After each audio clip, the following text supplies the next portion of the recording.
Hi everyone. सो आज के इस वीडियो में हम लोग पढ़ने वाले हैं क्लास 11 फिजिक्स का अपना अगला चैप्टर जो कि है work, energy and power. So start करते हैं अभी इसको।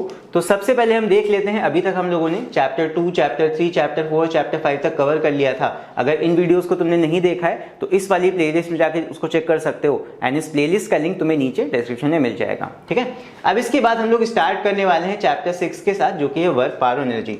तो सबसे पहले हम इस चैप्टर का सिलेबस देख लेते हैं। अब ये सिलेबस जो है ये ISC board and CBSE board दोनों ही स्टूडेंट्स के लिए है। This is for ISC and CBSE both, दोनों में ही सिलेबस कॉमन है।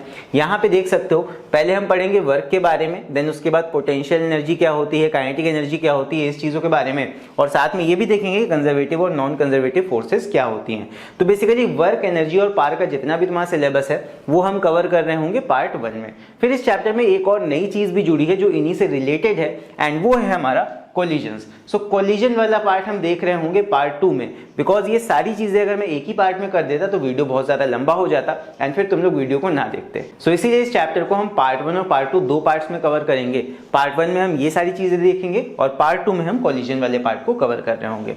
चलो स्टार्ट करते हैं अभी अपने चैप्टर के साथ। तो सबसे पहले हम अपने बेसिक्स के बारे में जान लेते हैं। वैसे तो क्लास 10 फिजिक्स में हमने वर्क, एनर्जी और पावर तीनों चीजों के बारे में पढ़ा हुआ है, लेकिन यहाँ पे फिर से हम एक बार रिवाइज कर लेते हैं क्विकली। जैसे कि वर्क क्या होता है, work is said to be done when a force displaces a body. अगर हम मैकेनिकल वर्क की बात करें तो जब फोर्स किसी बॉडी को डिस्प्लेस करा दे तब हम कहते हैं कि वहां पे वर्क डन हुआ है। So work done is equal to क्या होता है, फोर्स इनटू डिस्प्लेसमेंट, हमें पता है ये फॉर्मूला। फिर बात करें एनर्जी की, so energy is defined as the capacity to do the work. किसी बॉडी की कितनी कैपेसिटी है कोई काम करने की, वही हो जाती है उस बॉडी की एनर्जी। तो एनर्जी का यूनिट भी सेम ही होता है जूल, और जो हम वर्क निकालते हैं उसका भी यूनिट सेम होता है। तो यूनिट सेम है, कभी कभी हम कह देते हैं जो वर्क डन हुआ है वो एनर्जी के फॉर्म में सेव हो गया है। तो वर्क एनर्जी थ्योरम में हम इन दोनों को इक्वल रख के भी देखेंगे कैसे ये इक्वल होता है। फिर उसके बाद एनर्जी हमारी दो टाइप्स की होती है, पोटेंशियल और काइनेटिक एनर्जी। कोई बॉडी रुकी हुई होगी, स्थिर होगी, तो उसमें पोटेंशियल एनर्जी होगा। कोई बॉडी अगर मूव कर रही होगी तो उसमें काइनेटिक एनर्जी होगा। दोनों का ही फॉर्मूला मैंने यहाँ पे लिख दिया है। पोटेंशियल होता है U is equal to mgh, kinetic energy होता है हाफ mv²। ठीक है, ये सब हमने पढ़ रखा है क्लास 10 में, तो मैं रिवाइज करा रहा हूं क्विकली। फिर इसके बाद पावर की बात करें, सो पावर होता है रेट ऑफ डूइंग वर्क, कितना जल्दी जल्दी हम कोई काम कर रहे हैं, ये होता है simple power, rate of doing work. Power is equal to होता है W/T एंड इसका जो SI यूनिट होता है वो होता है वॉट। सो ऊपर से हमें यही तीन बातों के बारे में इस चैप्टर में पढ़ना है और इनसे रिलेटेड और भी कुछ चीजें हैं वो भी हम देखेंगे। तो स्टार्ट करते हैं अभी वर्क के साथ अपना पहला topic. So work done by a force is defined to be the product of component of the force in the direction of displacement and the magnitude of this displacement। अब यहाँ पे देखो एक मैंने फिगर बना के रखा है, ये फिगर है, यहाँ पे ये ऑब्जेक्ट है, इस पे फोर्स लग रहा है, लेकिन दिक्कत की बात ये है फोर्स सीधे सीधे नहीं लग रहा, फोर्स एक एंगल पे हम लगा रहे हैं। मान लो ऐसे एक कोई बॉक्स रखा हुआ है, हम उसको ऊपर से धक्का लगा रहे हैं या ऊपर की तरफ से खींच रहे हैं, तो थोड़ा सा एंगल यहाँ पे बन रहा है फोर्स का। मान लो फोर्स इस एंगल पे लग रहा है, ये एंगल थीटा हो गया हॉरिजॉन्टल से या जमीन से। तो यहाँ पे फोर्स ऐसे लग रहा है, लेकिन बॉक्स तो ऊपर उड़ के नहीं जाएगा, बॉक्स तो जाएगा सीधे की तरफ, बॉक्स में डिस्प्लेसमेंट हो रहा है ऐसे। तो ऐसे केसेस में जब हम वर्क निकालते हैं तो हम यूज करते हैं कौन से फॉर्मूला का, W is equal to F के साथ लगा देते हैं cos थीटा। अब cos थीटा लगाने से होता क्या है कि हमें डिस्प्लेसमेंट के डायरेक्शन में फोर्स का कंपोनेंट मिल जाता है। याद करो वेक्टर्स में मैंने तुम लोग को बताया था दैट अगर कोई ऐसा वेक्टर है, ठीक है, ये मान लो हमारा फोर्स है, तो इसका हॉरिजॉन्टल कंपोनेंट निकालना होगा, यानी कि एंगल की तरफ वाला निकालना होगा, तो ये हो जाता है F cos थीटा। और वर्टिकल जब इसको निकाल लोगे तो क्या हो जाएगा, ये हो जाएगा F sin थीटा। तो साइन वाले कंपोनेंट से हमें मतलब नहीं है, यहाँ पे हम इस वाले कंपोनेंट को लेते हैं जो कि तुम्हारा डिस्प्लेसमेंट के डायरेक्शन में होता है। तो ये क्या हो जाता है F cos theta into d, यानी कि हम सिंपल क्या कह सकते हैं FD cos थीटा, और ये हो जाता है तुम्हारा डॉट प्रोडक्ट का फॉर्मूला। तो work is said to be done is equal to, यहाँ पे हो जाएगा F डॉट D, और यहाँ पे दोनों ही वेक्टर्स हैं तो यहाँ पे हम एरो लगा देते हैं। सो यहाँ पे वर्क को निकालने के लिए बेसिकली क्या करोगे, यहाँ पे सिंपली वेक्टर लोगे फोर्स वाला और उसका डॉट प्रोडक्ट निकाल दोगे डिस्प्लेसमेंट के वेक्टर के साथ, तो ये वेक्टर फॉर्म हो गया। अभी हम क्वेश्चन वेक्टर फॉर्म वाले भी करेंगे, तो इसलिए ये वाला फॉर्मूला भी देख लो। डॉट प्रोडक्ट होता है, इसलिए जो निकल के आता है ये एक स्केलर क्वांटिटी होता है। तो ये जो वर्क है हमारा, it is a scalar quantity. Work का कोई भी डायरेक्शन नहीं होता, वर्क इज अ स्केलर। लेकिन फोर्स और डिस्प्लेसमेंट जो है यहाँ पे ये दोनों ही वेक्टर्स हैं, और ये दोनों आपस में जब डॉट प्रोडक्ट करेंगे तो तुम्हें क्या देंगे, एक स्केलर क्वांटिटी दे देते हैं। अभी हम इस फॉर्मूला का यूज कर रहे होंगे, इसीलिए मैं इस पे फोकस कर रहा हूं। अब यहाँ पे यूनिट ऑफ वर्क की बात करें तो वर्क किस यूनिट में नापा जाता है, जूल में नापा जाता है, ये इसका स्टैंडर्ड यूनिट है। और भी यूनिट्स होते हैं वर्क को मेजर करने के, जैसे कि यहाँ पे देख सकते हो। सो अगर हम सीजीएस सिस्टम की बात करें तो वहां पे अर्ज होता है, फिर उसके बाद इलेक्ट्रॉन वोल्ट में भी नापा जाता है वर्क को, कैलोरी में नापा जाता है, 10th क्लास में देख चुके हैं कैलोरीमेट्री चैप्टर में। और यहाँ पे किलोवाट आवर इलेक्ट्रिकल यूनिट्स को नापने के लिए भी हम इस वाले यूनिट का यूज करते हैं, ये भी हम लोगों ने क्लास 10th में देखा हुआ है। सो ये सारी बातें हैं वर्क के बारे में।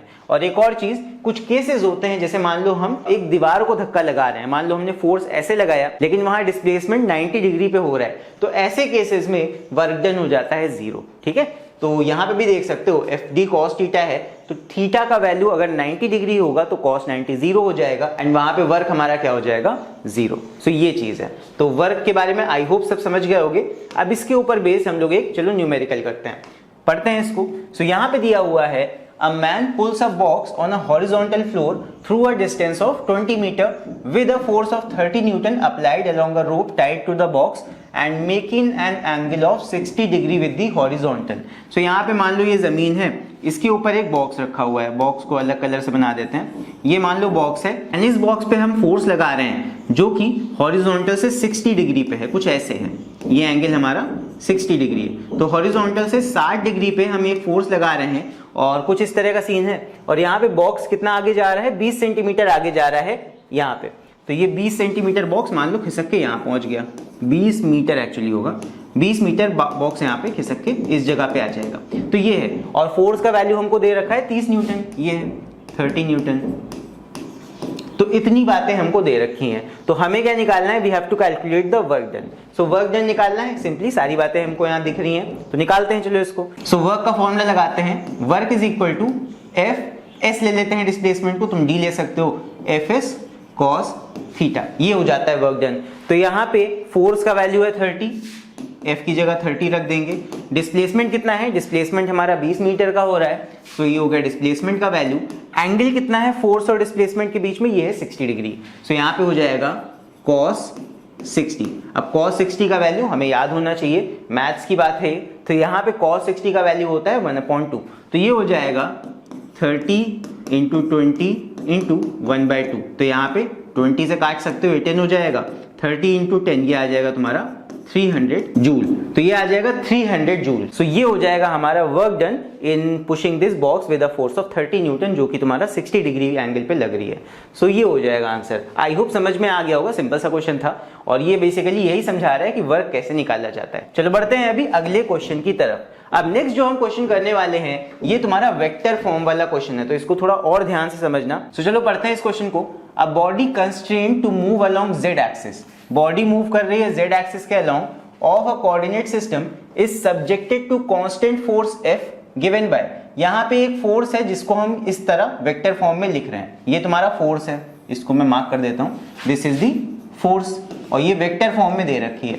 वेक्टर फॉर्म में याद रखना आई जे और के फॉर्म में दिया होता है, आई कैप जे कैप और के कैप, इसका मतलब तुम्हें वेक्टर फॉर्म में फोर्स का वैल्यू दिया हुआ है। तो इसके बाद में क्या है, where I J K are unit vectors along X Y and Z axis. I तुम्हारा एक्स एक्सिस के अलोंग यूनिट वेक्टर होता है, जे वाला वाई के अलोंग होता है और के वाला तुम्हारा जेड एक्सिस के अलोंग होता है। ये है, इस तरह देख लो, वेक्टर्स में होता है आई जे और के। आई तुम्हारा एक्स एक्सिस में होता है और जे तुम्हारा वाई एक्सिस में होता है और के तुम्हारा जेड एक्सिस में होता है, मतलब उसी के अलोंग ये यूनिट वेक्टर्स होते हैं बेसिकली। इनके बारे में वेक्टर्स वाला वीडियो मेरा है ऑलरेडी बना हुआ, उसको जाके तुम देख सकते हो, उसका लिंक नीचे डिस्क्रिप्शन में मिल जाएगा। चलो आगे देखते हैं क्या दिया है। What is the work done, work done हमें निकालना है बाय दिस फोर्स, फोर्स का वैल्यू हमें दे ही रखा है, in moving the body a distance of 4 metre along the Z axis. तो जेड एक्सिस के अलोंग हमें 4 मीटर बॉडी को मूव करना है। तो यहां हमको एक चीज दे रखी है, इस गिवन को हमें पहचानना है। वी आर गिवन फोर्स हमें दे ही रखा है यहाँ पे, वो यहाँ पे लिखा हुआ है। हमें डिस्टेंस दिया हुआ है, डिस्टेंस को मैं एस से डिनोट करूंगा। डिस्टेंस हमको दिया है 4 metre along the Z axis, Z axis के अलोंग 4 मीटर हम मूव कर रहे हैं, तो हमें वेक्टर फॉर्म में ही डिस्प्लेसमेंट को भी लेना पड़ेगा। तो जेड एक्सिस के अलोंग 4 मीटर कितना हो जाएगा भाई, जेड एक्सिस के अलोंग हम के कैप मानते हैं वेक्टर, यूनिट वेक्टर को। तो यहाँ पे 4 मीटर जेड एक्सिस पे जाने का मतलब ये दैट यहाँ पे हो जाएगा 4 और के कैप, ये हो जाएगा, ठीक है। तो जेड एक्सिस के अलोंग 4 मीटर हम आगे जा रहे हैं, लेकिन यहाँ पे इन दोनों का क्या हो जाएगा, आई और जे, ये गायब तो नहीं हो जाएंगे। बेसिकली हम इनको ऐसे लिखते हैं 0 आई कैप प्लस 0 जे कैप, ये हो जाता है यहाँ पे प्लस 4 के कैप। तो हमने इसको वेक्टर फॉर्म में देखो रिप्रेजेंट कर दिया। मेन हमको 4 के कैप बताना था बिकॉज 4 मीटर जेड एक्सिस के अलोंग हम जा रहे हैं, लेकिन हमने आई और जे भी लिख दिया और इनके बगल में 0 लगा दिया। मतलब वही है, ये कुछ नहीं होंगे, यहाँ पे सिर्फ हमारा के कैप को हम देखेंगे, लेकिन इनको भी हम लेके चलेंगे बिकॉज जब हम डॉट प्रोडक्ट निकालते हैं तो हमें ध्यान इन पे भी रखना पड़ेगा। अब चलो देखते हैं, यहाँ पे हमको निकालना क्या था, वर्क डन। सो वर्क का वेक्टर फॉर्म वाला फॉर्मूला क्या होता है, एफ डॉट एस, यही तो था, मैंने बताया था शुरुआत में। यहाँ पे देख लो W is equal to F dot D, D लिया था बट यहाँ पे मैंने S मान लिया है अपने वाले क्वेश्चन में, तो यहाँ पे हो जाएगा W is equal to F dot S. और अपने वेक्टर वाले वीडियो में मैंने बताया हुआ है कि डॉट प्रोडक्ट किस तरह निकालते हैं। यहाँ पे पहले दोनों को लिख लो, F क्या है, ये माइनस आई कैप, और बेसिकली माइनस आई कैप लिखने से अच्छा ऐसे लिख लो -1 आई कैप, ठीक है, -1 आई कैप प्लस 2 जे कैप प्लस 3 के कैप, ये तुम्हारा F वाला वेक्टर हो गया। डिस्प्लेसमेंट का वेक्टर क्या है, ये इसको लिख लेते हैं, ये है 0 आई कैप प्लस 0 जे कैप प्लस 4 के कैप। इतना लिख लिया ना, बहुत आसान है। इसके बाद डॉट प्रोडक्ट निकालना। डॉट प्रोडक्ट अगर तुम्हारा आई जे के फॉर्म में निकाल रहे हो तो यहाँ पे आई वाले कंपोनेंट को आई वाले के साथ मल्टीप्लाई कर दो, जे वाले को जे वाले के साथ और के वाले कंपोनेंट को के वाले के साथ, और आई जे और के हट जाते हैं, सिर्फ यहाँ पे नंबर जो बचेंगे वो बचेंगे। तो यहाँ पे क्या हो जाएगा, ये हो जाएगा -1 इंटू 0, बिकॉज यहाँ पे आई कैप का कोफिशिएंट -1 है, यहाँ पे आई कैप का कोफिशिएंट 0 है, ये हो गया। प्लस जे को देखो, जे का यहाँ पे 2 है और यहाँ पे 0 है, ये हो जाएगा। फिर उसके बाद में लास्ट में यहाँ पे के कैप के साथ 3 है, यहाँ पे के कैप के साथ में 4 है, तो ये हो जाएगा 3 इंटू 4। तो बस सारे तो 0 हो गए, ये बचेगा 3 4 12, तो 12 जूल आ जाएगा हमारा आंसर। देख लो, आई होप समझ में आ गया होगा, काफी इजी क्वेश्चन था। बस यहाँ पे हमें यही समझना है कि जब भी फोर्स वेक्टर फॉर्म में दे रखा होगा, डिस्प्लेसमेंट वेक्टर फॉर्म में दे रखा होगा, तो हम इस तरह आईजेके के फॉर्म में लेके मल्टीप्लाई करके निकाल सकते हैं, ठीक है। इस तरह कई क्वेश्चन पूछे जा सकते हैं तुमसे। इसके बाद अभी हम लोग बढ़ते हैं आगे, अभी अगले क्वेश्चन की तरफ। इसको रीड करते हैं इसको सॉल्व। तो यहाँ पे है अ 25 kg बॉक्स, मास दे रखा है, is pulled at a constant speed with a horizontal force on a horizontal floor. The coefficient of sliding friction between the box and the floor is इतना, ये coefficient of sliding friction यानी mu दे रखा है। फिर यहाँ पे है how much work is done in pulling the box through 20 metre. तो वर्क डन हमें निकालना है, वर्क डन पूछा गया है, और यहाँ पे 20 मीटर हमको डिस्प्लेसमेंट दे रखा है, ये एस का वैल्यू है, जी का वैल्यू भी दे रखा है। तो यहाँ पे पहले इसको ड्रॉ कर लेते हैं फिगर इसका, फिर समझते हैं क्या बताया गया हमसे। तो यहाँ पे मान लो ये फर्श है, यहाँ पे एक बॉक्स रखा हुआ है इस तरह, ठीक है, और इसका जो मास दिया हुआ है हमको 25 kg दिया हुआ है, m इज इक्वल टू 25। हमें क्या करना है, इस बॉक्स को ऐसे फोर्स लगा के आगे पुल करना है। तो जब हम इसको खींच रहे होंगे, हमें फोर्स का वैल्यू नहीं दे रखा है, बट हमें ये दिया गया है the coefficient of sliding friction mu between the box and the floor is 0.2। तो यहाँ पे हमें स्लाइडिंग फ्रिक्शन का कोफिशिएंट दिया हुआ है। तो यहाँ पे जब हम इसको इधर खींच के ले जाएंगे तो फ्रिक्शन एक्ट करेगा पीछे की तरफ, इधर तरफ, तो ये हो जाएगा स्मॉल एफ, और स्मॉल एफ का वैल्यू क्या होता है, म्यू आर, यही तो फॉर्मूला होता है फ्रिक्शनल फोर्स का। तो बस म्यू का वैल्यू हमको दे रखा है 0.2, ये जो स्लाइडिंग फ्रिक्शन का कोफिशिएंट है ये म्यू का वैल्यू है, और आर बराबर होता है mg के। ये नॉर्मल रिएक्शन है, तो नॉर्मल रिएक्शन जितना बॉडी का वजन होगा उसी के जस्ट ऑपोजिट डायरेक्शन ऊपर की तरफ r लगता है। ये जो r होता है ये mg का ही तो ऑपोजिट होता है, यही तो है। सो यहाँ पे r की जगह रख देते हैं mg, ये है। तो बस इसको सॉल्व कर लो। 0.2 मास हमको दे रखा है कितना, 25, और g का वैल्यू हमको दे रखा है 9.8। ये हो जाएगा कितना, पॉइंट हटेगा नीचे 10 लग जाएगा, यहाँ से पॉइंट हटा यहाँ 10 लग गया, ये आ जाएगा 25 2 50 इंटू 98 डिवाइड बाय 100। 0 से 0 काट दो, 5 से मल्टीप्लाई कर दो, ये आ जाएगा 5 8 40, 4 कैरी, 5 9 45, ये आ जाएगा 490 और 0.10, 0 0 कट जाएगा, ये आ जाएगा 49, और ये हमने निकाला क्या है, फोर्स, तो ये न्यूटन में आ जाएगा। इतना फ्रिक्शनल फोर्स बॉडी को रोक रहा होगा, तो ऑब्वियस सी बात है इसको खींचने के लिए हमें इतना या इससे ज्यादा ही फोर्स लगाना पड़ेगा। तो ज्यादा तो हम नहीं लेके चलेंगे, हम इतना ही फोर्स एफ को भी मान लेंगे। सो नाउ हमें पता लग गया, नाउ हमारा फोर्स हमें मिल गया है F is equal to 49 newton का, और डिस्प्लेसमेंट हमारा कितना है 20, displacement is equal to 20 metres. तो हमें क्या निकालना था, work done. So work done क्या होता है, work done is equal to F into S, force into displacement, simple multiply कर दो आ जाएगा आंसर, ये आ जाएगा 49 मल्टीप्लाई बाय 20, तो ये हो जाएगा 9 8 और एक 0 और ये आ जाएगा तुम्हारा वर्क जूल में। सो हमारा आंसर यहाँ पे आ जाएगा 980 जूल्स। तो इतना वर्क डन होगा जब हम उस बॉक्स को पुल करके आगे की तरफ ले जाएंगे 20 मीटर तक, राइट। आई होप समझ में आ गया हो गए। इसके बाद बढ़ते हैं अभी नेक्स्ट टॉपिक की तरफ। सो नेक्स्ट हमारा टॉपिक है वर्क डन बाय अ वेरिएबल फोर्स। अब ये थोड़ा सा इंपॉर्टेंट है, इसको ध्यान से समझना। वर्क डन बाय अ वेरिएबल फोर्स, अभी तक जितने क्वेश्चंस हम लोगों ने किए वहां पे हम लोगों ने फोर्स को कांस्टेंट माना, मतलब वहां पे फोर्स एक जैसा लगता रहेगा और वहां पे चेंज नहीं हो रहा था फोर्स। लेकिन अब हम बात करने वाले हैं एक ऐसे केस की जहां पे लगातार हमारा फोर्स बदल रहा होता है, वहां पे कैसे चीजों को कैलकुलेट किया जाता है। देखो रियल लाइफ में क्या होता है, जनरली फोर्सेस कांस्टेंट नहीं होते। मान लो तुम ही हो किसी बॉक्स को धक्का लगा रहे हो, थोड़े समय के बाद क्या होगा, तुम थक जाओगे, फोर्स कम लगाओगे, ठीक है। उसी तरह कोई जैसे ट्रेन है, शुरू में जब वो चलना स्टार्ट करती है तो उसको ज्यादा धक्का लगाना पड़ता है अपने आप को चलाने के लिए, इंजन को ज्यादा मेहनत करनी पड़ती है। लेकिन जैसे ट्रेन एक स्पीड पकड़ लेती है फिर इंजन को थोड़ी थोड़ी मेहनत करनी पड़ती है ट्रेन को कंटिन्यूअसली उस स्पीड पे बनाए रखने के लिए। तो बेसिकली रियल लाइफ में जब भी फोर्सेस एक्ट करते हैं तो वो कांस्टेंट नहीं होते। शुरू में हो सकता है ज्यादा फोर्स अप्लाई करें, धीमे धीमे वो फोर्स कम होता जाएगा, ऐसे होता है। तो force changes with time, force time के साथ चेंज हो रहा होता है असल लाइफ में। तो हमें कोई यहाँ पे ऐसा तरीका बनाना है कि हम वर्क डन चेंजिंग फोर्स का कैसे निकालें।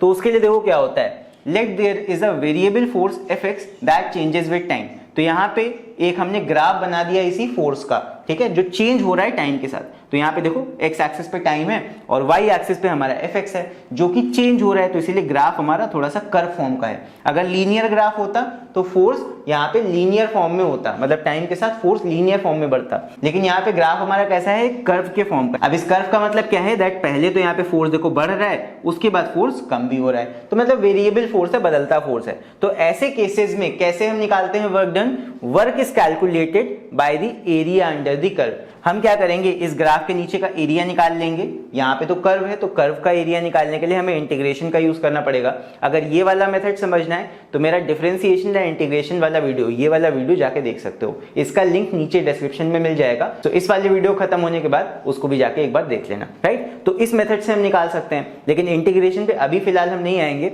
अभी हम आते हैं वर्क को निकालेंगे बाय एरिया अंडर कर्व से, ठीक है। अगर हमें ग्राफ पता लग गया, उसका एरिया निकाल लोगे तो तुम्हें क्या मिल जाएगा, वर्क डन। ये कब होता है, जब हमारा फोर्स वेरिएबल होता है, चेंज हो रहा होता है। तो अभी इसी के ऊपर बेस्ड एक क्वेश्चन चलो करते हैं।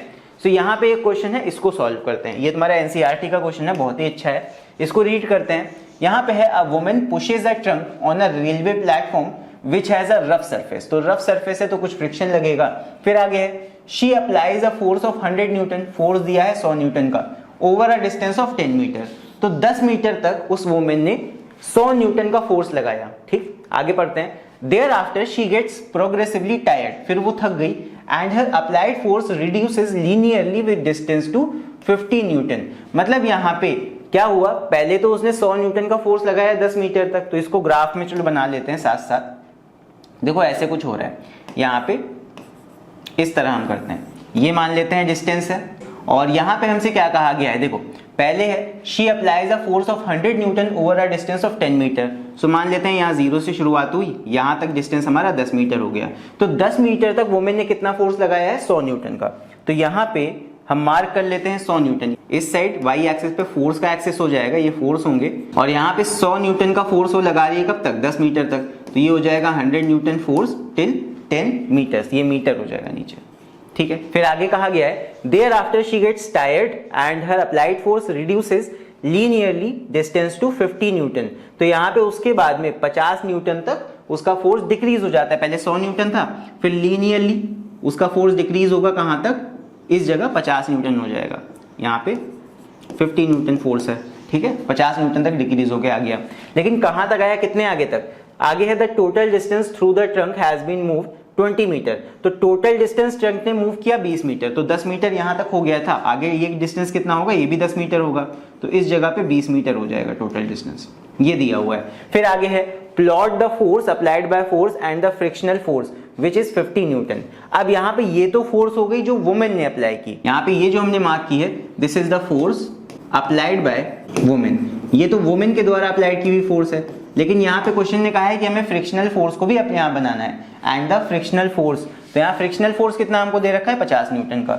तो इसी ग्राफ को हम अपोजिट डायरेक्शन में यानी कि नेगेटिव साइड भी बना लेते हैं और यहाँ पे 50 न्यूटन का फोर्स कांस्टेंट फोर्स है।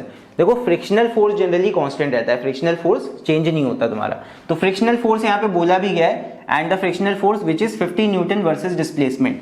तो 50 न्यूटन बनाना है, फिर 50 न्यूटन पे यहाँ पे ये बना देंगे हम फ्रिक्शनल फोर्स एंड ये हो जाएगा तुम्हारा -50 न्यूटन, बिकॉज फ्रिक्शनल फोर्स हमेशा ऑपोजिट डायरेक्शन में एक्ट करता है। फिर आगे क्या कहा गया है, calculate the work done by two forces over 20 metre. So इन दोनों फोर्सेस से कितना वर्क डन हुआ हमें ये निकालना है। तो देखो वुमेन जो फोर्स अप्लाई कर रही है, पहले यहां लिख देते हैं, ये फ्रिक्शनल फोर्स है, this is the frictional force, ये है। तो पहले इसका वर्क डन निकाल लेते हैं कि वुमेन ने कितना वर्क डन किया और फिर फ्रिक्शन की वजह से कितना वर्क हुआ वो निकाल लेते हैं। तो पहले एक एक करके निकालेंगे।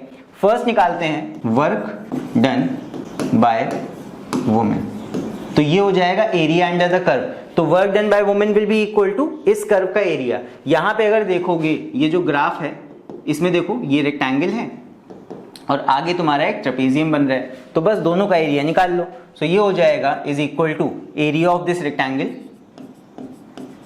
एरिया ऑफ रेक्टेंगल शॉर्ट में लिखूंगा मैं, प्लस एरिया ऑफ ट्रेपेजियम, ये है। सो इस रेक्टेंगल का एरिया कितना हो जाएगा, यहां से यहां तक ये डिस्टेंस है 10 मीटर्स और ये हाइट कितनी है 100, तो लेंथ हो जाएगी 100 और ये ब्रेथ हो जाएगी 10। सो ये हो जाएगा is equal to 100 multiply by 10 plus area of trapezium. देखो यहाँ पे इस वाले ट्रेपेजियम का एरिया कैसे निकालोगे, ट्रेपेजियम के एरिया का फॉर्मूला होता है हाफ, फिर ब्रैकेट में sum of parallel sides. Parallel sides यहाँ पे कौन से हैं, ये वाला और ये वाला, ये तुम्हारा 100 है और ये वाला 50 है, तो अंदर हो जाएगा ब्रैकेट के 100 प्लस 50 मल्टीप्लाई बाय हाइट। तो इन दोनों के बीच की हाइट ये कितना है, ये डिस्टेंस तुम्हारा 20 है, यहाँ 10 है, ये माइनस कर लोगे 10 आ जाएगा, तो हाइट हो जाएगी हमारी 10। मतलब दोनों पैरेलल साइड्स के बीच में कितना डिस्टेंस है, ये तुम्हारा 10 है।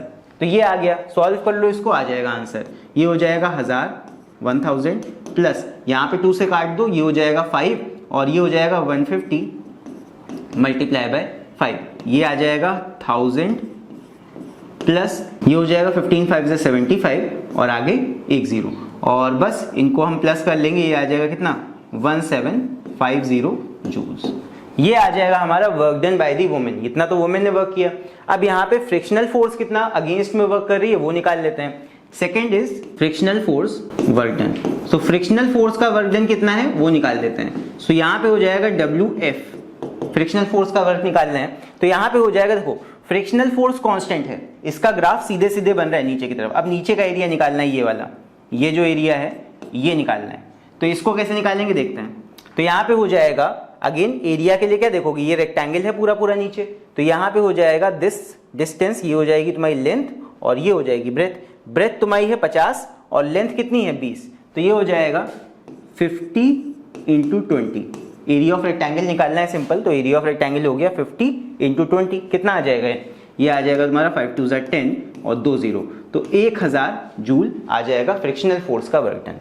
सो आई होप समझ में आ गया होगा ये वाला क्वेश्चन, एक बार देख लो, कहीं पे भी कोई डाउट हो तो बेशक नीचे कमेंट्स में लिख के पूछ सकते हो। वैसे तो आई होप कोई दिक्कत नहीं आई होगी, ये काफी अच्छा क्वेश्चन था, एनसीईआरटी का क्वेश्चन है एंड इस तरह हम इसको सॉल्व करके निकाल लेंगे। चलो बढ़ते हैं आगे अभी अगले अपने टॉपिक की तरफ। Next topic is conservative and non conservative forces. अब वैसे तो अभी एक थ्योरेटिकल टॉपिक है, तुम लोग इसको ऐसे भी रीड कर सकते हो, इसका मैं मेन तुम लोग को पॉइंट बता देता हूं क्या है।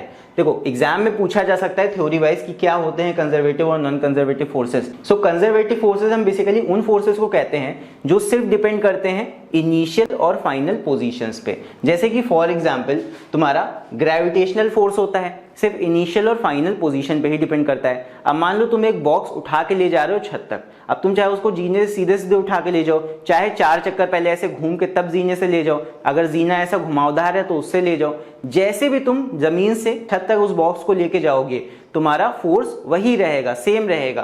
तो वहां पे पाथ पे डिपेंड नहीं करता तुम्हारा फोर्स, वहां पे बस ये डिपेंड करता है कितनी हाइट तक तुम फाइनली लेके जा रहे हो। सो फोर्स हमारा सिर्फ इनिशियल और फाइनल पॉइंट पे डिपेंड कर रहा है। तो ऐसे फोर्सेस को बोला जाता है कंजर्वेटिव फोर्सेस। एग्जांपल्स इसके gravitational force, elastic force, electrostatic force और मैग्नेटिक फोर्स। तो इसको डेफिनेशन यहां से देख सकते हो।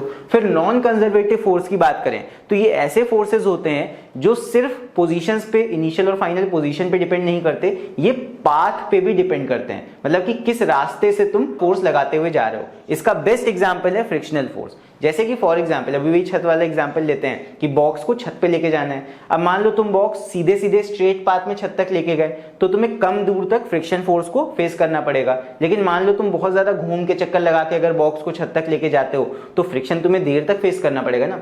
तो जितना लंबा पाथ तुम चूज करोगे उतना ज्यादा देर तक फ्रिक्शनल फोर्स तुम्हें लगता रहेगा। तो फ्रिक्शनल फोर्स जैसे फोर्सेस पाथ पे भी डिपेंड करते हैं, किस रास्ते से हम वो काम कर रहे हैं। तो जो फोर्सेस पाथ फॉलोड पे डिपेंड करेंगे वो हो जाते हैं नॉन कंजर्वेटिव फोर्सेस, और जो फोर्सेस सिर्फ हमारे इनिशियल और फाइनल पोजीशंस पे डिपेंड करते हैं नॉट ऑन द पाथ, वो हो जाते हैं conservative forces. So I hope समझ में आ गया होगा ये। चाहो तो स्क्रीनशॉट ले सकते हो, इनका डेफिनेशन अपने नोट्स में कॉपी कर सकते हो। चलो बढ़ते हैं आगे अभी अगले टॉपिक की तरफ। सो नेक्स्ट हमारा टॉपिक है काइनेटिक एनर्जी। एनर्जी दो टाइप्स की होती है, एक पोटेंशियल एक काइनेटिक। सो काइनेटिक एनर्जी की पहले बात करते हैं। तो जब कोई बॉडी यहाँ पे एक मोशन कर रही होगी तो उसके अंदर काइनेटिक एनर्जी होती है, इतना हम सबको पता है। तो यहाँ पे एक छोटा सा डेरिवेशन कर लेते हैं, इसका डेरिवेशन पूछा जा सकता है एग्जाम में। सो मान लो एक बॉडी स्टार्ट करती है फ्रॉम रेस्ट एंड उसमें कुछ वेलोसिटी आ जाता है, तो यहाँ पे उसमें कितना एक्सेलरेशन होगा ये क्या हो जाता है, देख लो।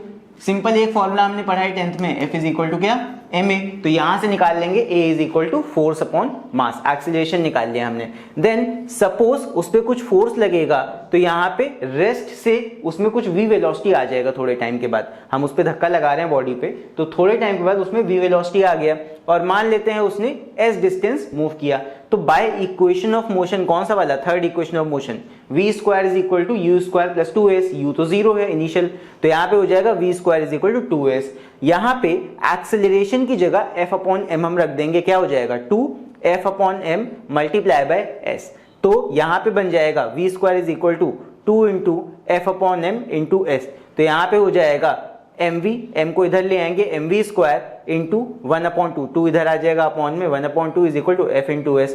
तो यहाँ पे हो जाता है फोर्स इंटू डिस्प्लेसमेंट, तो हो गया वर्क डन। तो वर्क डन यहाँ पे कौन सा होगा, काइनेटिक एनर्जी वाला। सो यहाँ पे हो जाएगा kinetic energy is equal to 1/2 mv square. तो ये हमारा हो जाता है derivation for kinetic energy. So अगर डेरिवेशन आता है काइनेटिक एनर्जी का तो इतना हम करके दिखा सकते हैं। आई होप ये समझ में आ गया होगा।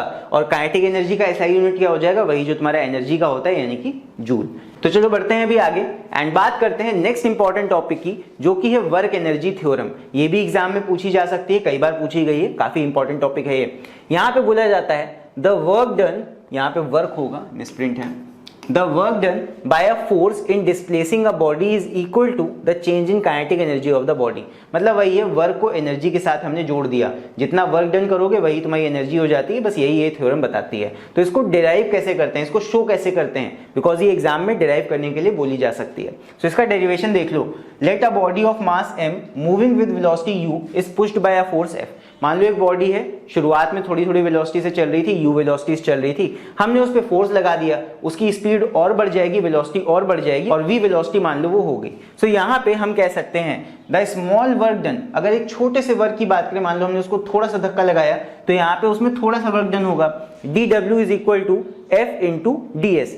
dw is the small work done for ds displacement. ds displacement बहुत ही ज्यादा छोटा एक डिस्प्लेसमेंट है, इसको बोला जाता है इनफाइनाइटेसिमली स्मॉल डिस्टेंस, मतलब बहुत ज्यादा छोटा डिस्टेंस, जितना छोटे से छोटा कम से कम डिस्टेंस तुम मान सकते हो वो डिस्टेंस ये है। एंड ये मेथड बेसिकली तुम्हारा इंटीग्रेशन का मेथड होता है। अगर नहीं समझ में आ रहा है तो एक काम करो, मेरा इंटीग्रेशन वाला वीडियो पहले जाके देख लो, उसका लिंक नीचे डिस्क्रिप्शन में मिल जाएगा, उसको देखोगे तभी तुम्हें समझ में आएगा कि इंटीग्रेशन हम कैसे लगा के डिराइव करते हैं। ठीक है, तो चलो देखते हैं। यहाँ पे हो जाएगा f डॉट ds, यहाँ पे डॉट प्रोडक्ट को हमने एक्सपैंड कर दिया, हो जाएगा f ds cos थीटा, ये थीटा है, और यहाँ पे ये बराबर हो जाएगा, यहाँ पे cos थीटा, थीटा तो जीरो है, यानी कि cos थीटा की वैल्यू 1 हो जाएगी, हो जाएगा f डॉट ds। ये हो गया हमारा इक्वेशन 1। इसके बाद देखो, यहाँ पे हमें पता है f इज इक्वल टू होता है ma।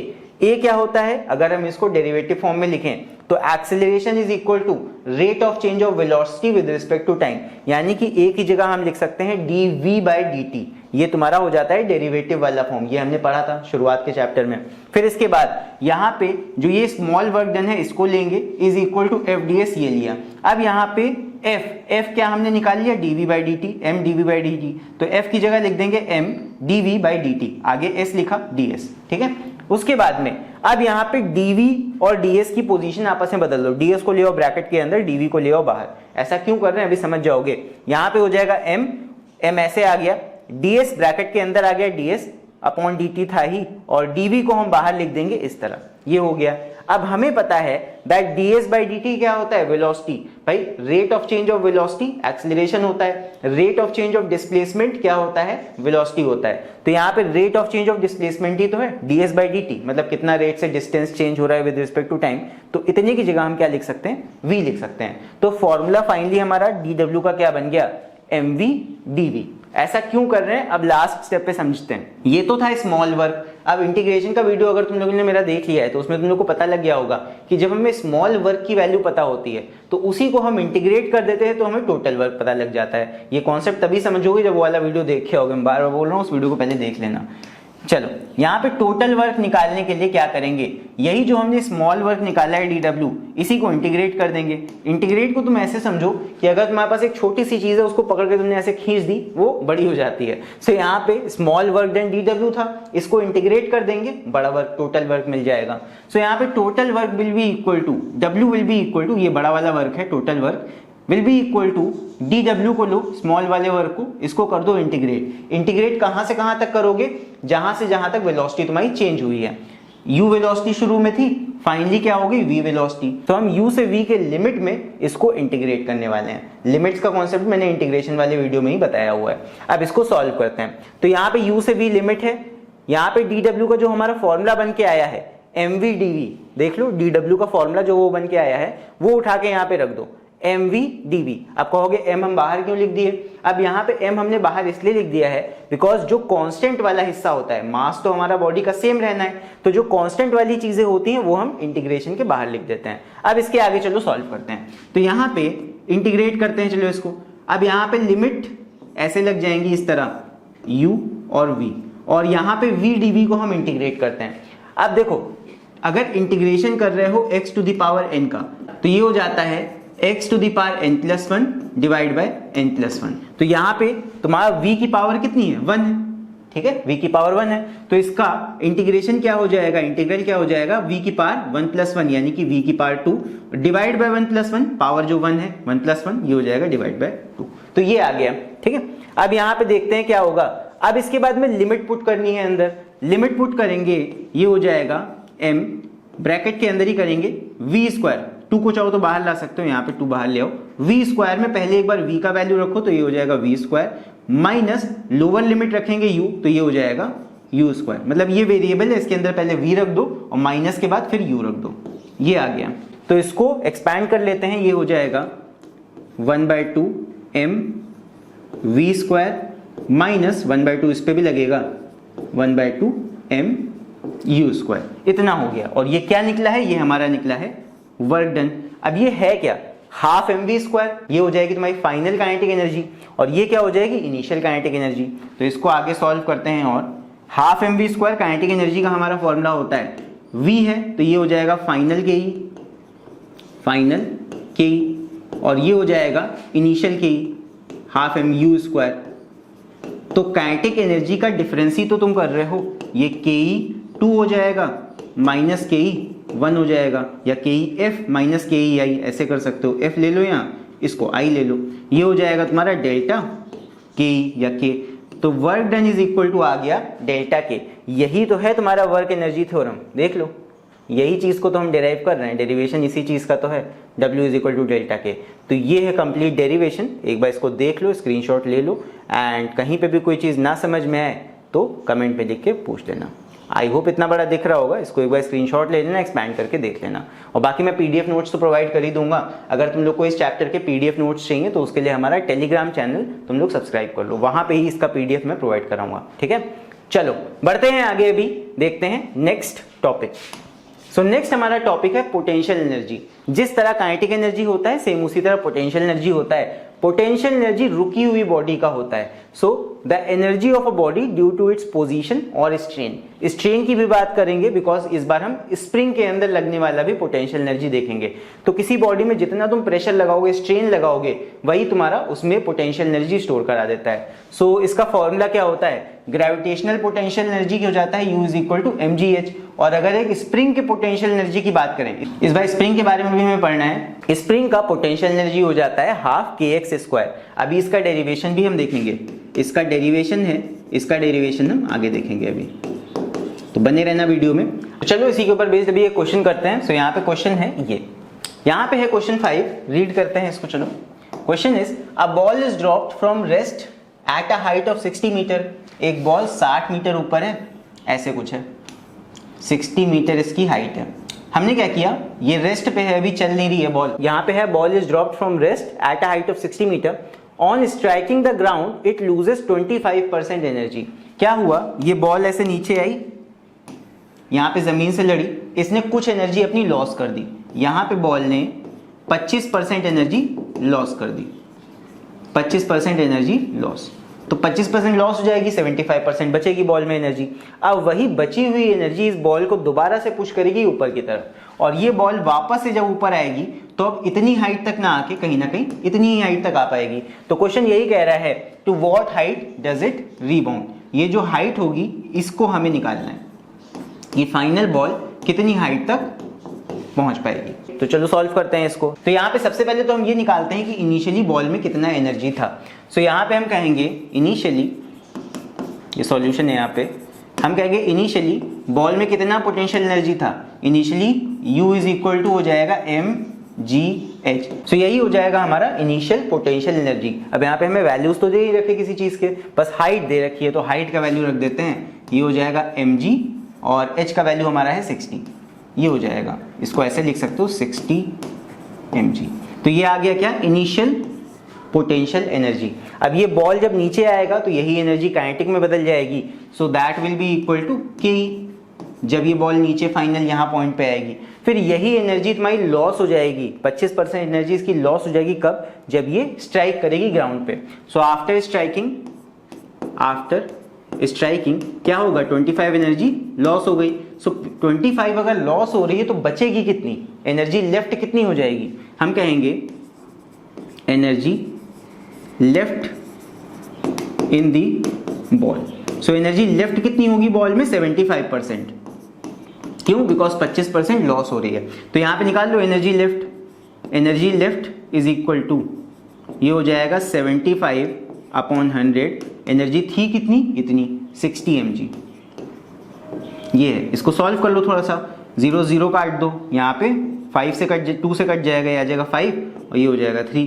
उसके बाद में 5 से काट देते हैं, 5 1 5 और 15 5 75, 15 3 हो जाएगा 45, ये आ जाएगा 45 mg। तो ये आ गया energy left in the ball. अब इतनी ही एनर्जी तो बॉल को ऊपर के साइड लेके जाएगी, तो बस कितना ऊपर तक बॉल जाएगी वो निकाल लेते हैं। यही है हमारा लेफ्ट एनर्जी, और यहाँ पे यही बची हुई एनर्जी बॉल को ऊपर लेके जाएगी। हम कहेंगे यहाँ पे नाउ दिस लेफ्ट एनर्जी या रिमेनिंग एनर्जी, रिमेनिंग बोल सकते हो यहाँ पे लेफ्ट की जगह। Now this remaining energy will rebound the ball. यही रिमेनिंग एनर्जी बॉल को रीबाउंड करेगी। तो बॉल जब रीबाउंड होगी तो अगेन उसका काइनेटिक एनर्जी जो भी उसमें होगा वो रिवर्स डायरेक्शन में अगेन पोटेंशियल एनर्जी में चेंज होगा। तो यहाँ पे ये जो रिमेनेंट एनर्जी है 45 mg, that will be equal to जो उसमें फाइनल पोटेंशियल जाके यहाँ तक होगा, ये हो जाएगा तुम्हारा mgh के बराबर। ठीक है, आई होप कॉन्सेप्ट समझे होगे। पहले हमने पोटेंशियल एनर्जी देखा, फिर उसके बाद कैलकुलेट किया, वही काइनेटिक में बदला, फिर उसके बाद जब बॉल टकराई तब 25% लॉस हो गया, बचा उसमें कितना, इतना। फिर उसके बाद यही बची हुई एनर्जी से बॉल ऊपर जाएगी, तो यहाँ पे mgh के बराबर इस बची हुई एनर्जी को हम रख देंगे, जो कि कितना हो जाएगा, mg से mg कट जाएगा, हाइट इज इक्वल टू आ जाएगी हमारी 45 मीटर। इस बार पहले 60 मीटर ऊपर बॉल थी और 60 मीटर से नीचे गिरी थी, अब जाएगी सिर्फ 45 मीटर ऊपर तक। सो यही आ जाएगा हमारा आंसर। देख लो एक बार, आई होप समझ में आ गया होगा क्वेश्चन। ये वाला उतना टफ नहीं था, इजी था, बस यहाँ पे हमें यही कॉन्सेप्ट समझना था कि एनर्जी का यहाँ लॉस हो रहा है। पहले टोटल एनर्जी निकाली, पोटेंशियल कितनी थी, फिर लॉस किया उसमें से उतना एनर्जी माइनस कर दिया, और उसके बाद में उसी बची हुई एनर्जी से हमने देखा कितना ऊपर तक बॉल चली जाएगी। सो यहाँ आंसर कितना आ जाएगा, 45 मीटर्स। राइट, आई होप समझ गए होगे। इसके बाद बढ़ते हैं अभी आगे, नेक्स्ट देखते हैं सो नेक्स्ट हमारा है potential energy of an ideal spring. इसका डेरिवेशन है हमारे कोर्स में, तो ये मैंने बताया था, इसका डेरिवेशन चलो अभी देखते हैं। मान लो एक आइडियल स्प्रिंग है, मतलब जैसा हम चाहते हैं कि आइडियल स्प्रिंग को कोई एनर्जी का लॉस ना हो, बट ऐसा रियल लाइफ में तो एग्जिस्ट नहीं करता, इसीलिए हम लिख देते हैं ऑफ एन आइडियल स्प्रिंग। देखते हैं, ये एक स्प्रिंग है, यहाँ पे हमने इससे एक मास अटैच कर दिया है और हम इस स्प्रिंग को आगे की तरफ पुश कर रहे हैं। सो बेसिकली जितना इस स्प्रिंग को दबाने में फोर्स लगेगा एफ डैश मान लो इसको, तो ये क्या होता है, F dash is equal to minus K X, ये फॉर्मूला होता है स्प्रिंग का, स्प्रिंग में फोर्स लगाने का। तो यहाँ पे एफ डैश से अगर हम इसको दबा सकते हैं तो इस मास को या इस ब्लॉक को आगे ढकेलने के लिए इसी के बराबर ऑपोजिट डायरेक्शन में एफ फोर्स लगाना पड़ेगा। एफ डैश अगर नेगेटिव होता है तो ये एफ कैसा होगा, पॉजिटिव। तो यहाँ पे शुरू करते हैं, चलो। तो यहाँ पे हम कहेंगे टू स्ट्रेच द स्प्रिंग, ये फोर्स हमें कितना लगाना पड़ेगा, that will be is equal to positive K X. Negative K X इधर की तरफ होता, positive K x opposite side में होगा, यानी बाहर की तरफ अगर हम इसको स्ट्रेच करेंगे तो small work done, again derive कर रहे हैं, तो यहाँ पे स्मॉल वर्क हम मान लेंगे पहले। So let small work done to stretch the spring for dx distance. मान लो हमने इस स्प्रिंग को थोड़े से डिस्टेंस dx डिस्टेंस, जरा से इनफाइनाइटेसिमली स्मॉल डिस्टेंस के लिए इसको आगे हमने मूव किया, तो यहाँ पे कितना वर्क डन होगा, स्मॉल वर्क dw, ये जो dw है this is the small work. Small work dw will be equal to force into small displacement dx। तो ये हो जाएगा तुम्हारा f की जगह रख देंगे क्या, हमारा फॉर्मूला ये वाला f is equal to kx, ये हो जाएगा kx dx। ये हो गया किसका, स्मॉल वर्क का फॉर्मूला। अब आते हैं आगे, स्मॉल वर्क निकल आया, इंटीग्रेट करना है, टोटल वर्क निकालने के लिए स्मॉल वर्क को कर देंगे इंटीग्रेट। अगेन इंटीग्रेशन नहीं समझ में आ रहा है, पहले इंटीग्रेशन और डिफरेंशिएशन वाला वीडियो जाके देख लो, लिंक डिस्क्रिप्शन में अभी भी है। तो यहाँ पे जो निकालते हैं, टोटल वर्क के लिए इंटीग्रेट करेंगे dw को, और लिमिट क्या हो जाएगी हमारी, देखो इनिशियली हमने यहाँ पे डायग्राम में क्या शो किया है, that x is equal to 0 है, x इज इक्वल टू 0 से dx डिस्टेंस तक हम लेके जा रहे हैं। तो यहाँ पे x डिस्टेंस आगे तक मान लो हम लोग लेके गए, तो ये हो जाएगा यहाँ पे मान लो 0 डिस्टेंस से हम लोग लेके जा रहे हैं x डिस्टेंस तक। तो इनिशियल लिमिट जो छोटा लिमिट होगा वो हो जाएगा 0, फाइनल लिमिट हो जाएगा x, ये है। बस इसमें फॉर्मूला पुट कर दो dw का, ये हो जाएगा लिमिट 0 टू x, dw का फॉर्मूला हमारा क्या है, kx dx। अब यहाँ k का वैल्यू तो सेम रहेगा स्प्रिंग में, तो k को बाहर ले आएंगे और अंदर क्या हो जाएगा, x dx। बस अब इंटीग्रेशन वाला काम चालू। अब तुम्हें x को इंटीग्रेट करना है within the limits 0 to x। कैसे करेंगे, देखो k कांस्टेंट है, बाहर रहेगा, इंटीग्रेशन का सिंबल हट जाएगा, इंटीग्रेशन करने के बाद लिमिट लगा देंगे 0 से x, और उसके बाद में x को इंटीग्रेट कर देंगे, क्या हो जाएगा, x टू द पावर 1 है यहाँ पे। तो इंटीग्रेशन का फॉर्मूला क्या कहता है, इंटीग्रेशन का फॉर्मूला कहता है x to the power n का इंटीग्रेशन करोगे तो ये आ जाएगा x to the power n+1 divide by n+1। तो ये हो जाएगा x टू द पावर 1+1 यानी x की पावर 2, और डिवाइड बाय 1+1 यानी डिवाइड बाय 2। आई होप समझ गए होगे। अब यहाँ पे 2 को बाहर निकाल लो, 2 कांस्टेंट है, ये हो जाएगा k/2, और उसके बाद में x स्क्वायर में पहले लिमिट पुट करो x फिर 0, तो ये हो जाएगा x में x पुट करोगे तो x स्क्वायर ही रहेगा, माइनस x में 0 पुट करोगे 0 का स्क्वायर हो जाएगा, जो कि 0 ही हो जाएगा, खत्म हो जाएगा ये। तो ये सिंपल बन जाएगा हाफ 1/2 k, और सिर्फ यहाँ x बचेगा x स्क्वायर, ये हो जाएगा x स्क्वायर। ये क्या निकाला है हमने, this is equal to work. So यहाँ पे वर्क डन बाय स्प्रिंग कितना हो जाएगा, work done by ideal spring हमारा आ जाएगा u इज इक्वल टू, यहाँ पे ये वर्क तुम्हारा पोटेंशियल एनर्जी के फॉर्म में ही सेव हो जाएगा। सो इस W को हम U के बराबर रख सकते हैं, तो U is equal to W and it is equal to half k x square. यही हमारा फॉर्मूला है for the potential energy stored in a spring. This is the formula for potential energy stored in a spring.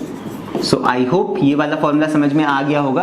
अगर ये integration वाला part नहीं समझ में आया है तो इंटीग्रेशन वाला वीडियो जरूर से देख लेना, राइट। डिफरेंशिएशन और इंटीग्रेशन वाले वीडियो का लिंक नीचे डिस्क्रिप्शन में दिया हुआ है, उसको जाके देख लो। मैं बार बार बता रहा हूँ बिकॉज वो जब देखोगे तभी तुम्हें ये प्रोसीजर समझ में आएगा, ठीक है। चलो बढ़ते हैं आगे अभी न्यूमेरिकल की तरफ। सो चलो अभी स्प्रिंग के ऊपर बेस्ड इस क्वेश्चन को करते हैं। सो यहाँ पे है to simulate car accidents, auto manufacturers study the collision of moving cars with mounted springs of different spring constants. So मतलब जहां पे कार के एक्सीडेंट्स की टेस्टिंग की जाती है वहां पे कार के आगे स्प्रिंग बांध दिए जाते हैं और फिर कार को ऐसे लड़ाया जाता है। तो यहाँ पे है consider a typical simulation with a car of mass, ये मास दिया हुआ है कार का moving with a speed of 18 kilometre per hour. तो देखो सबसे पहला काम तो यहाँ पे ये कर लो कि इस स्पीड को मीटर पर सेकंड में चेंज कर लो, बिकॉज एसआई यूनिट में नहीं दिया हुआ है ये।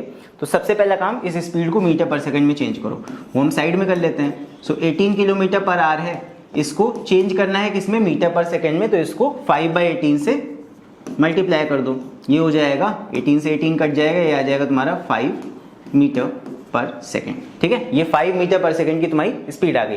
फिर आगे दिया हुआ है on a smooth road and colliding with a horizontally mounted spring of spring constant. Spring का कांस्टेंट हमको दे रखा है इतना, ये स्प्रिंग कांस्टेंट है 6.25 इंटू 10⁻³ न्यूटन मीटर। तो यहाँ पे इसको गिवन लिख लेते हैं, चलो we are given spring constant K is equal to 6.25 point है 6.25 into 10⁻³ newton per metre. SI unit में देखो है, इसीलिए हमने स्पीड को भी एसआई में चेंज कर लिया। स्पीड हमारा कितना दिया हुआ है, स्पीड हमको दे रखा है v is equal to 5 metre per second, ये कन्वर्टेड स्पीड है मीटर पर सेकेंड वाली। और मास कितना दे रखा है 1000 kg, ये है। तो यहाँ पे हम करेंगे क्या, देख लो, फाइंड क्या करना है, what is the maximum compression of the spring. हमसे यहाँ पूछा गया है मैक्सिमम कंप्रेशन, यानी हमसे x का वैल्यू पूछा गया है, कितना डिस्प्लेसमेंट स्प्रिंग करेगा, मतलब कितना कंप्रेस होगा स्प्रिंग। सो कैसे निकालेंगे इसको, समझते हैं। देखो पहले तो कार इतनी स्पीड पे ट्रेवल कर रही है, तो कार जब स्प्रिंग से जाके टकराएगी तो वहां पे कार के अंदर क्या होगा, कौन सा एनर्जी होगा। कार जब मूविंग कार है तो उसके अंदर कुछ काइनेटिक एनर्जी होगा। सो यहाँ पे car will have some kinetic energy. So car का काइनेटिक एनर्जी निकाल लेते हैं, K of car, moving car. तो कार का काइनेटिक एनर्जी हो जाएगा 12 mv²।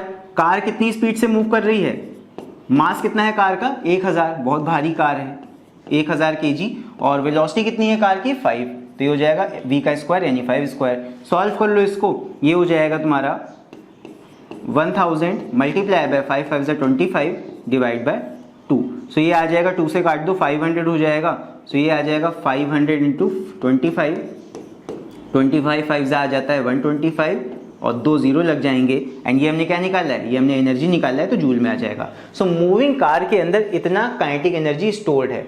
अब जब कार स्प्रिंग से जाके टकराएगी, ये कार है मान लो तेजी से आ रही है, ये स्प्रिंग से जाके टकराई, तो यही कार का काइनेटिक एनर्जी ही तो स्प्रिंग में सेव हो जाएगा जाके। सो स्प्रिंग में ये पोटेंशियल एनर्जी के फॉर्म में सेव होगा और स्प्रिंग दब जाएगा। So this kinetic energy of car will be transferred to the spring.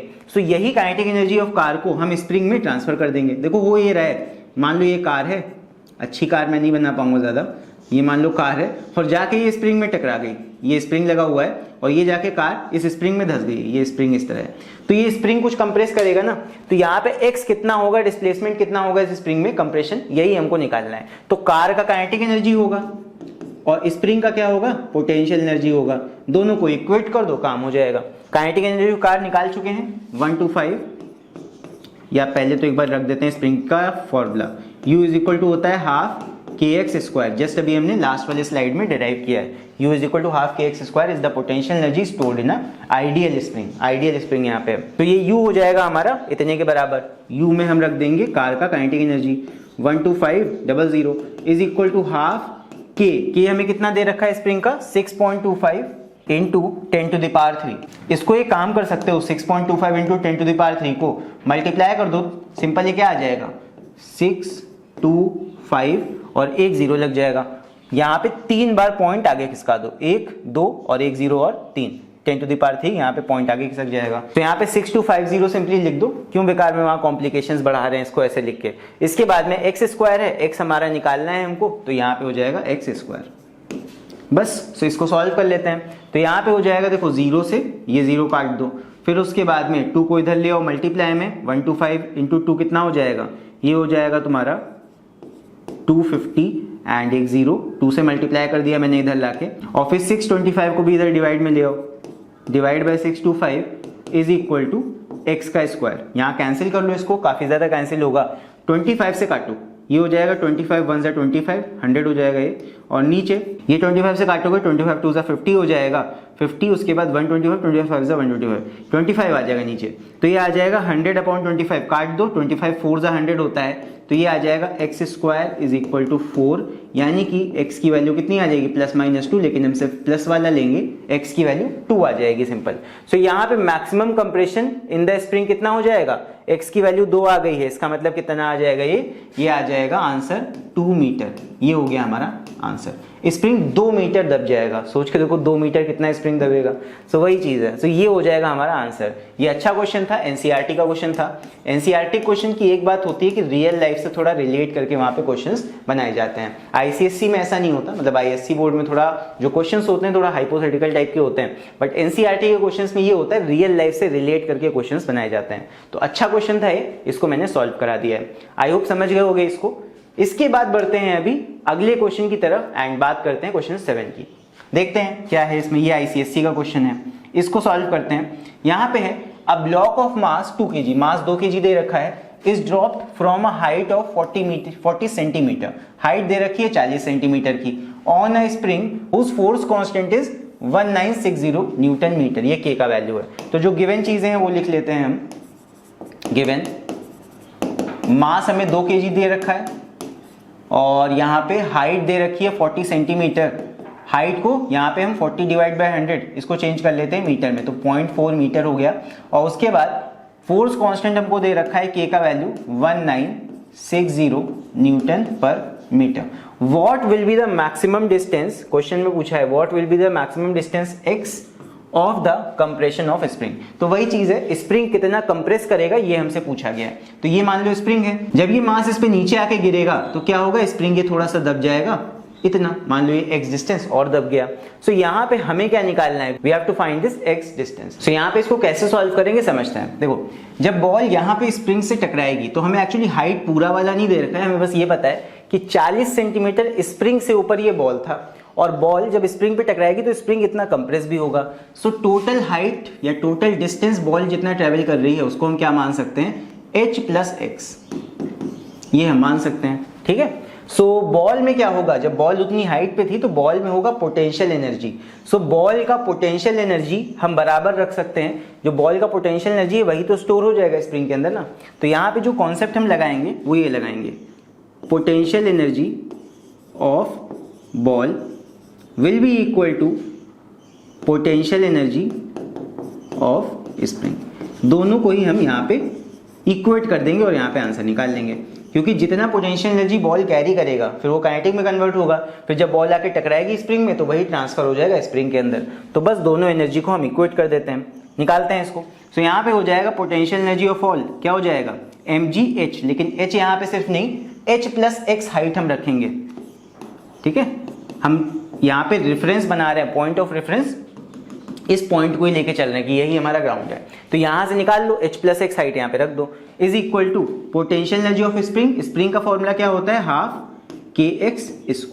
सो यहाँ पे सारी वैल्यूज करो कि इसको भी सॉल्व कर लेते हैं। तो मास हमारा हो जाएगा 2, g का वैल्यू 9.8 दे रखा है, h का वैल्यू हमें दे रखा है 0.4 और x रहने देंगे, इसी को हमें निकालना है। इधर हो जाएगा ½ k का वैल्यू दिया हुआ है 1960 न्यूटन पर मीटर और मल्टीप्लाई बाय x², x का वैल्यू हम निकाल लेंगे। तो इसको सॉल्व करते हैं। यहाँ पे क्या करो, इधर मल्टीप्लाई करो तो 9.8 को 2 से, जो आ जाएगा 9, ये हो जाएगा 8 × 2 = 16 1, उसके बाद 9 × 2 = 18 19.6 और ये हो जाएगा 0.4 + x, इधर हो जाएगा ½ और चाहे तो 2 से इसको अभी रहने तो नहीं काटो, ज़्यादा आसान रहेगा। ये हो जाएगा 1960 x²। अगली लाइन पे क्या करो, 19.6 को ले आओ इस साइड, अभी कट जाएगा ये पूरा। यहाँ पे हो जाएगा 0.4 + x is equal to 1/2 into इधर है 1960 और नीचे आ जाएगा 19.6 डिवाइड में, इधर मल्टीप्लाई में था इधर डिवाइड में आ गया 19.6 और यहाँ पे हो जाएगा x²। यहाँ पे पॉइंट हटाओगे तो यहाँ पे आगे लगा दो कितना, 1 0 लग जाएगा, तो ये हो जाएगा। ठीक है, चाहो तो ऐसे कर लो, यहाँ पे ही 0 लगा दो, पॉइंट हटा के इस जगह 0 ऐड कर दो। अब यहाँ पे 19.6 हट गया, ये 196 हो गया, 196 से 196 काट दो, ऊपर 2 0 बच जाएंगे बस। तो ये हो जाएगा 0.4 + x इज इक्वल टू, यहाँ पे हो जाएगा 1/2 और 196 से 196 कट जाएगा, यहाँ बचेगा 100। इंटू एक्स स्क्वायर ये है। अब यहाँ पे और थोड़ा सा सॉल्व करना पड़ेगा। अभी ये हो जाएगा 0.4 plus X is equal to 50 X square ये है। अब x को भेज देंगे इधर, ये क्वाड्रेटिक इक्वेशन बनेगा मेरे हिसाब से। यहाँ पे हो जाएगा 50 एक्स स्क्वायर माइनस एक्स और माइनस 0.4 इज इक्वल टू 0। सो यहाँ पे ये क्वाड्रेटिक इक्वेशन हमारा बन जाएगा। अब इस क्वाड्रेटिक इक्वेशन को तुम लोग सॉल्व करना एंड इसके दो आंसर आएंगे, एक पॉजिटिव आएगा एक नेगेटिव वैल्यू आएगा। तो जो भी पॉजिटिव वाला आंसर आएगा वो हमारा सही आंसर हो जाएगा। यहाँ पे तुम लोग बता देना आंसर एंड तुम लोग का मीटर्स में आएगा। मीटर में अगर पॉइंट में आंसर है तो उसको सेंटीमीटर में कन्वर्ट कर लेना एंड उसके बाद इस आंसर को निकाल के तुम लोग कमेंट्स में लिख के बताना ताकि मुझे पता रहे तुम लोगों ने इसको सॉल्व किया है अपने आप से, राइट। चलो बढ़ते हैं आगे। अब इस क्वेश्चन में कुछ रह नहीं गया है, इसको सॉल्व कर लोगे तुम लोग, बस यही आंसर हो जाएगा तुम्हारा। इसके बाद बढ़ते हैं अभी आगे अगले टॉपिक की तरफ। सो अगला हमारा टॉपिक है principle of conservation of energy. ये भी तुम लोगों ने क्लास 10 फिजिक्स में पढ़ रखा है। यहाँ पे दो एग्जांपल्स हैं इसके, एक फ्री फॉलिंग बॉडी के और एक oscillations of a spring mass system. तो ये वाला नया है, ये तुम लोग पढ़ चुके हो। इसको अगर तुम लोग को देखना है तो मेरे इस वाले वीडियो को जाकर चेकआउट कर सकते हो। मैंने पूरा डेरिवेशन उसमें अच्छे से बताया है। हो सकता है 11th क्लास के एग्जाम में इसको दे दिया जाए, तो इसको एक बार देख लेना जाके, वीडियो ऑलरेडी बना हुआ है इसके डेरिवेशन का। अब हम बात करते हैं oscillations of a spring mass system की। इसका कोई डेरिवेशन एज सच नहीं है, बस इतना समझ लो कि कोई स्प्रिंग है, उस पर कोई मास है। अगर तुम उस स्प्रिंग को एक बार दबा दोगे तो वहां पे वो मास उसमें ऑसिलेट करने लगेगा एंड वहां पे सम ऑफ टोटल काइनेटिक एनर्जी और पोटेंशियल एनर्जी हर पॉइंट पे सेम रहता है। यहाँ पे स्प्रिंग होगा तब भी सेम रहेगा उसमें, यहाँ पे स्प्रिंग होगा तब भी सेम रहेगा, पोटेंशियल और काइनेटिक का सम। इसका कोई ऐसा डेरिवेशन नहीं है, बस एक छोटा सा ग्राफ है जो कि तुम यहाँ पे देख सकते हो।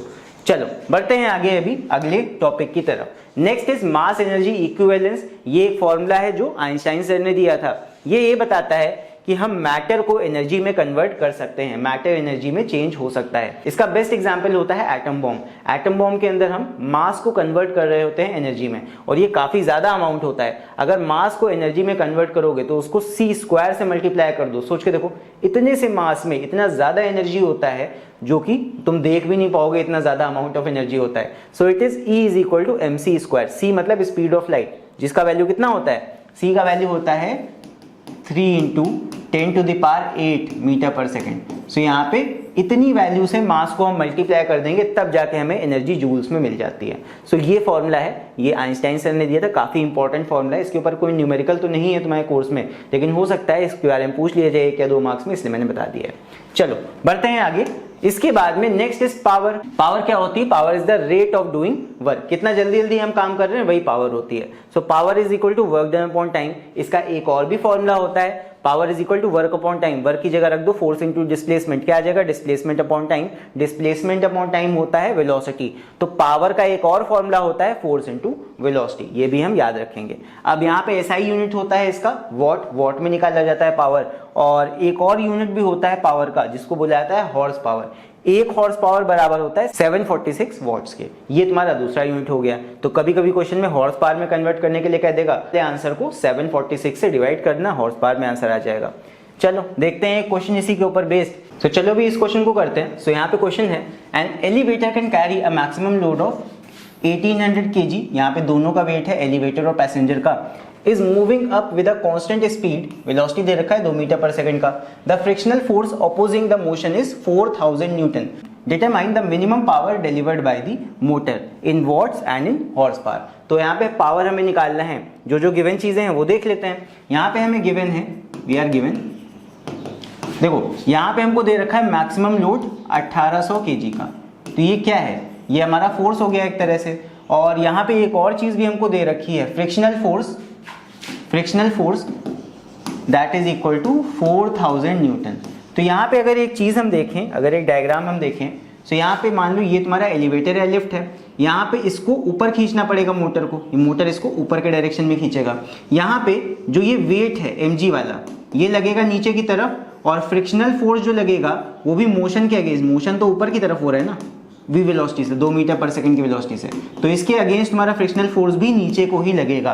तो यहाँ पे ये जो वेट है mg और यहाँ पे फ्रिक्शनल फोर्स, ये दोनों जुड़ जाएंगे। इसका यहाँ पे हमको ध्यान रखना है। तो बस निकालते हैं। पावर इज इक्वल टू क्या हमने देखा था? 2 फॉर्मूला, W/T। तो वर्क तो हमें पता नहीं है, लगाएंगे कौन सा? दूसरा वाला फॉर्मूला, F × V वाला। तो फोर्स, दोनों फोर्सेज ऐड हो जाएंगी।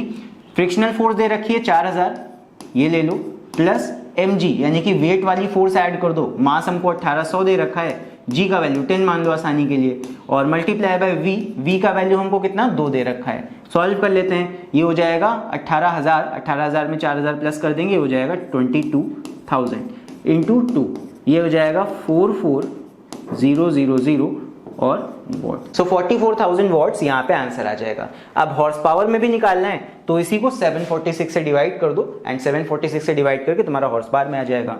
यहाँ पे इन हॉर्स पावर अगर निकालना है तो इसी को 44,000 को 746 से डिवाइड कर देना, जो आ जाएगा वही तुम्हारा किस में हो जाएगा, हॉर्स पावर में आंसर हो जाएगा। इसको भी निकाल के कमेंट्स में लिख के बता सकते हो, अगर बता दोगे तो मुझे पता लग जाएगा हाँ तुमने यहाँ तक देख के सॉल्व किया है क्वेश्चन को। चलो इसके बाद एक क्वेश्चन अब तुम लोग के लिए होमवर्क है, इसको चाहो तो स्क्रीनशॉट ले लो एंड इसको एक बार रीड करके कायदे से इसको अच्छे से समझना एंड इसको सॉल्व करने की कोशिश जरूर करना।